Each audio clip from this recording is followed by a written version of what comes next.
દેવગઢ બારિયા તાલુકાના પીપલોદ ગ્રામ પંચાયત પાસે આરટીઆઈ દ્વારા માંગેલી માહિતી લેવા જતા સરપંચ શ્રી પીપલોદ દ્વારા અરજદારને ધાક ધમકી આપતા 112ને ફોન કરી ફરિયાદ નોંધાવી।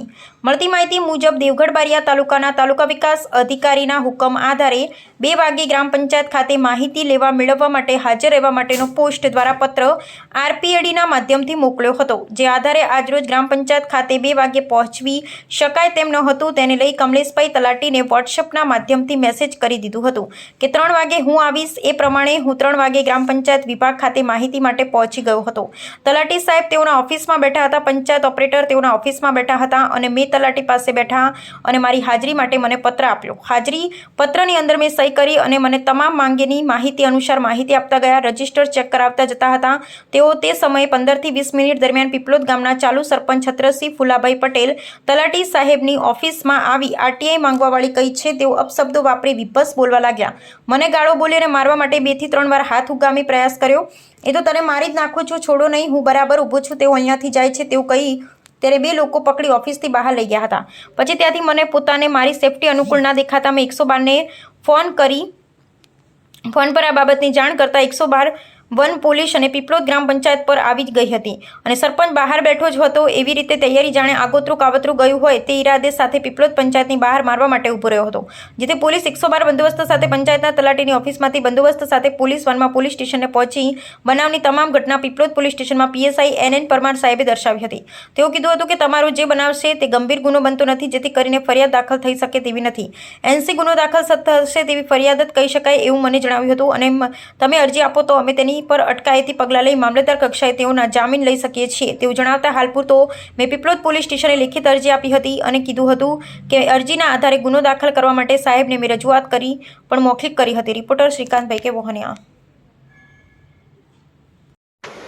અગાઉ પીપલોદ ગ્રામ પંચાયતના સરપંચ સાથે પત્રકારની આ બાબતની ઘટના અગાઉ પણ બનેલી છે અને પત્રકારને માર્યો હતો એવી ફરિયાદ પણ અગાઉ બનેલી છે અને પીપલોદ ગામના એક વ્યક્તિ જેઓએ પંચાયત બાબતના પ્રશ્નને લઈને પંચાયતમાં રજૂઆત કરવા ગયો હતો તો તેને લઈને પણ તેને માર્યો હતો, તેનું ગળું પકડી દીધું હતું। એ પ્રમાણેની બી ઘટના ધ્યાને આવી છે, એટલે સરપંચ વારંવાર આવા બનાવની અંદર સંડોવણી થયેલી છે। મારું નામ નવીન ચંદ્ર જયંતિલાલ સિકલીગર, દેવગઢ બારિયા એકતા પરિષદ સંઘના ઉપપ્રમુખ તરીકે જવાબદારી છે। આજ રોજ 27/7/2026ના રોજ પીપલોદ ગ્રામ પંચાયત ખાતે મારી માંગણી કરેલી આરટીઆઈની માહિતી માટે મને બોલાવવામાં આવ્યો હતો 2 વાગે, જે 2 વાગે મારાથી ના જવાતા કમલેશભાઈ તલાટીને મેં વોટ્સએપના માધ્યમથી કીધું હતું કે 2 વાગે આવી શકાય નહીં, 3 વાગે આવીશ તેવું જણાવ્યું હતું। 3 વાગે હું પીપલોદ ગ્રામ પંચાયતે પહોંચી ગયો હતો। પંચાયતમાં ઓપરેટર એમના રૂમમાં બેઠા હતા, તલાટીશ્રી એમના ઓફિસમાં બેઠા હતા। ત્યાં જઈને મારે એમની સાથે મળવાનું થયું, બેસી અને મને માહિતી આપતા હતા। એક તરફ માહિતી આપતા હતા અને દફતર ચેક કરાવતા હતા। 10-15 મિનિટ બાદ પીપલોદ ગામના સરપંચ બાબુભાઈ છત્રસિંહ ફુલા ત્યાં આવી અને કોણ આરટીઆઈ માંગવાવાળી છે એમ કહીને અપશબ્દ વર્તન કર્યું અને ખોટી ગાળો આપી અને 2 થી 3 વાર મને હાથ ઉગામવાનો પ્રયાસ કર્યો અને તલાટીશ્રીએ કીધું કે સરપંચ આ તમે ખોટું વર્તન કરો છો, મર્યાદા રાખો એમ કહીને તલાટીએ બી અકળાઈને સરપંચશ્રીને બહાર જતું રહેવા માટે કીધું હતું, પણ તે છતાં પણ તે આવી રીતનું વર્તન કરતા હતા, જેથી કરીને 2 લોકોને બોલાવી સરપંચને બહાર લઈ જવા માટે કહ્યું। તે છતાં સરપંચ કે હું બહાર બેઠો છું, કેવો જાય છે, આજે તને ટાંટિયા તોડી નાખવાનો, મારી નાખવાનો છે, તે પ્રમાણેનો ઉચ્ચાર કરતા બહાર રાહ જોઈને બેસી રહ્યા હતા। તે દરમિયાન મને મારું પોતાનું સ્ટેન્ડ સુરક્ષિત ના લાગતા ત્યાંથી મેં 112 ફોન કરી 112ને બોલાવવા માટે ફોન કર્યો હતો। 112નો મને પ્રત્યુત્તર આવી જતા સમયમાં 112 પોલીસ સાથે પીપલોદ ગ્રામ પંચાયતે પહોંચી હતી અને ત્યાં તેની પોલીસ સાથે તલાટી ક્રમ મંત્રીના ઓફિસમાંથી પોલીસ વાન સુધી મને બંદોબસ્તમાં લઈ પોલીસ સ્ટેશને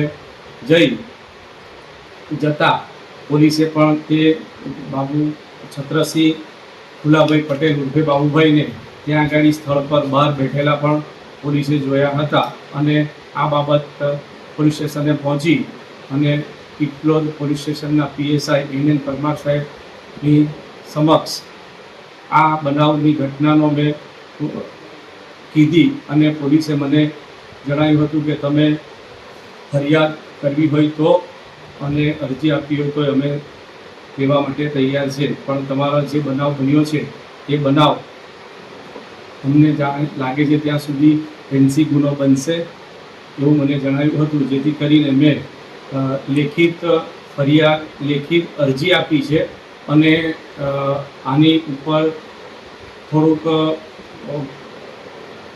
અધિકારીને કીધું છે કે તમે આની થોડીક NN પરમાર પીએસઆઈને મેં જણાવ્યું હતું કે હાલ પૂરતો મેં લેખિત અરજી આપું છું, પણ આ બાબતને ગંભીરતાને લઈ અને ગુનો દાખલ થાય તેવી જોગવાઈ કરજો તેવી મેં રજૂઆત કરી છે. અને અમારા એકતા સંઘ પત્રકાર એકતા સંઘની અંદર અમારા પ્રમુખશ્રીને આ બાબતે જાણ કરી છે અને આગળ કાર્યવાહી કરવા માટે પ્રમુખશ્રીએ અમને આશ્વાસન આપ્યું છે. આપનું નામ? નવીનચંદ્ર જયંતિલાલ સિકલીકર.